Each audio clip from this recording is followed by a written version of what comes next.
এই 54 বছরে আমরা কি অর্জন করেছি?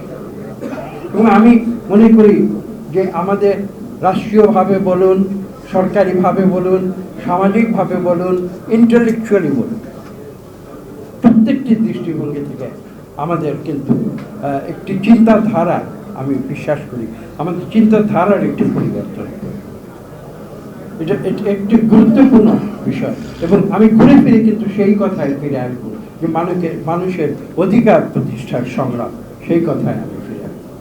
কিসের অধিকার? মানুষের এক কথায় মানুষের বেঁচে থাকার অধিকার। মানুষের বেঁচে থাকার অধিকারের জন্য প্রথমে কি প্রয়োজন হয়? মানুষের খাদ্যের প্রয়োজন হয়। চিকিৎসক যারা আপনারা এখানে আছেন, আজকে এই আলোচনা সভার আয়োজন করেছে, আপনাদেরকে বেশি একথা তো কেউ অন্য কেউ বুঝতে।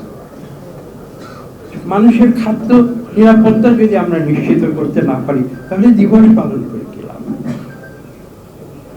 খাদ্য নিরাপত্তার পরে আরো অনেক কিছু আছে, আমি সবগুলোতে যাব না, কিন্তু আমি অন্য একটা কথা বলি, যেটা বাংলাদেশের মানুষের যে সাইকোলজি, যে সাইকোলজিতে আমি বিশ্বাস করি অত্যন্ত গুরুত্বপূর্ণ, সেটা হচ্ছে মানুষের কথা বলার অধিকার।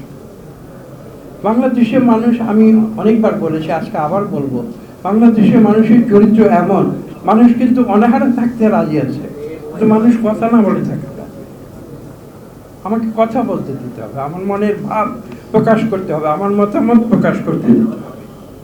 এটা আমাদের চরিত্রের ভেতরে একেবারে আসীন হয়ে আছে।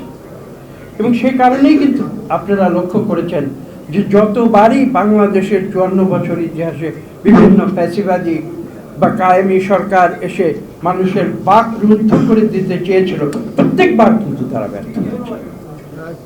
হ্যাঁ, সেই অধিকার অর্জনের জন্য মানুষকে মূল্য দিতে হয়েছে, বাংলাদেশের মানুষকে।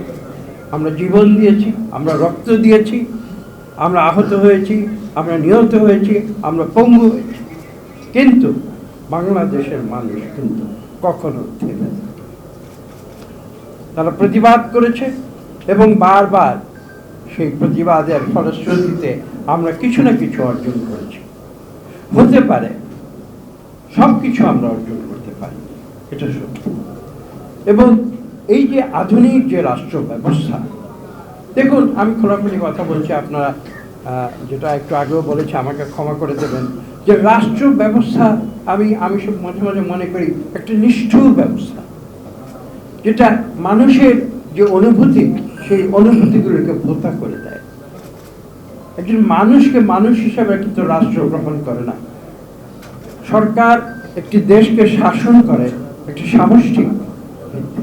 আজ জানি না, পলিটিক্যাল সায়েন্সের ছাত্র আমি নই, কাজেই সেই গুরু তত্ত্ব নিয়ে আমি কোনো গুরুত্বপূর্ণ কথা আমি বলতে পারবো না, কিন্তু তার সত্ত্বেও দেশের তৃণমূল পর্যায়ের মানুষের সঙ্গে জীবনের অর্ধেকের বেশি সময় কাটিয়ে এখন আমি মাঝে মাঝে প্রশ্ন করি যে আমরা মানুষ আমাদের নেতা বলে, আমরা নেতৃত্ব দেই বলে দাবি করি, আমরা দেশ পরিচালনার দায়িত্বে যাই, মানুষ আমাদের ভোট দেয়, তারপরেও আসলে মানুষের সত্যিকার কল্যাণে আমরা কতটুকু কি করতে পেরেছি, আমি সেই প্রশ্ন নিজেকে করি।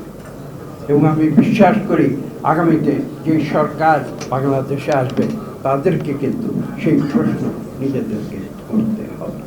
আমরা সারা বিশ্বের কাছে একটি ফ্যাসিবাদ রাষ্ট্র হয়ে পরিচিত হতে চাই না।